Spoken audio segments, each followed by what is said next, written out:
राजा भोज के समक्ष तीसरी पुतली चंद्रलेखा प्रस्तुत हुई। अब उसने राजा विक्रम की तीसरी कहानी सुनाई। चंद्रलेखा ने बोलना शुरू किया।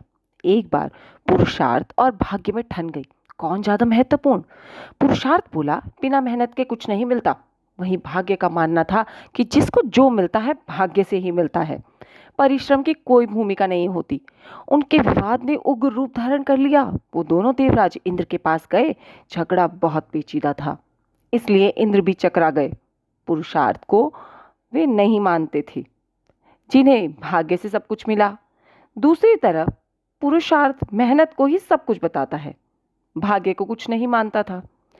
काफी सोचने के बाद उन्हें विक्रमादित्य की याद आई। उन्होंने पुरुषार्थ और भाग्य को विक्रमादित्य के पास भेज दिया। पुरुषार्थ और भाग्य मानव भेष में विक्रम के पास पहुंचे। राजा विक्रम से उन्होंने झगड़े की वजह बताई। विक्रमादित्य को तुरंत तो कोई समाधान नहीं सूझा।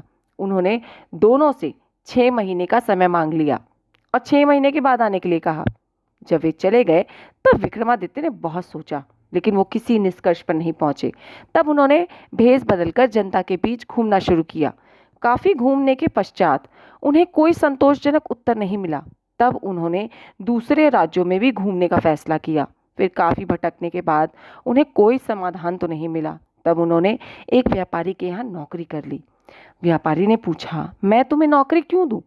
विक्रम बोले, जो कार्य कोई नहीं करेगा वो मैं कर दूंगा।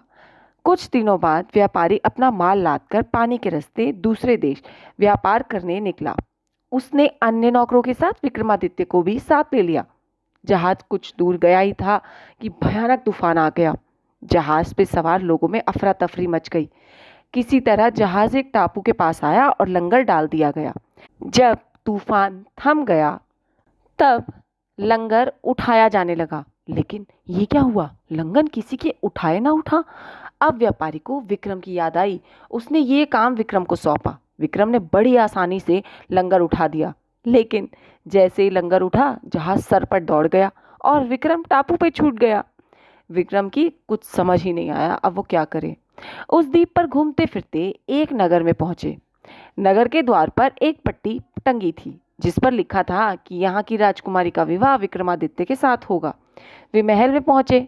राजकुमारी उनका परिचय पाकर बहुत खुश हुई। उन दोनों का विवाह हो गया। कुछ समय बाद कुछ सेवकों के साथ वह अपने राज्य की ओर चल पड़े। रास्ते में विश्राम के लिए जहाँ डेरा लगाया वहाँ एक साधु से उनकी भेंट हुई।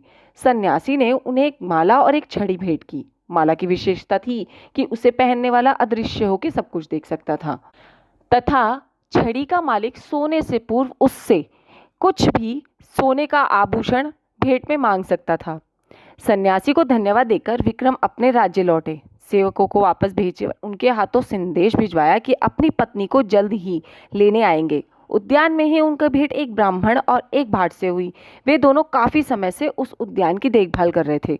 उन्हें भरोसा था कि एक दिन उनके राजा उनकी सुध जरूर लेंगे। विक्रम पसीज गए। उन्होंने सन्यासी को माला और भाट को छड़ी में दान में दे दी। विक्रम राज दरबार के कार्यों में संलग्न हो गए। 6 महीने के बाद पुरुषार्थ और भाग्य अपने फैसले के लिए उनके पास आए। विक्रम ने उन्हें कहा कि पुरुषार्थ और भाग्य एक सिक्के के 2 पहलू हैं, एक दूसरे के पूरक। उन्हें माला और छड़ी का उदाहरण देकर ये पूरी बात समझाई। धन्यवाद। यदि आपको मेरा ये प्रयास और मेरा ये चैनल अच्छा लगता है तो कृपया करके मुझे लाइक, शेयर और कमेंट करें। सब्सक्राइब ज़रूर करें।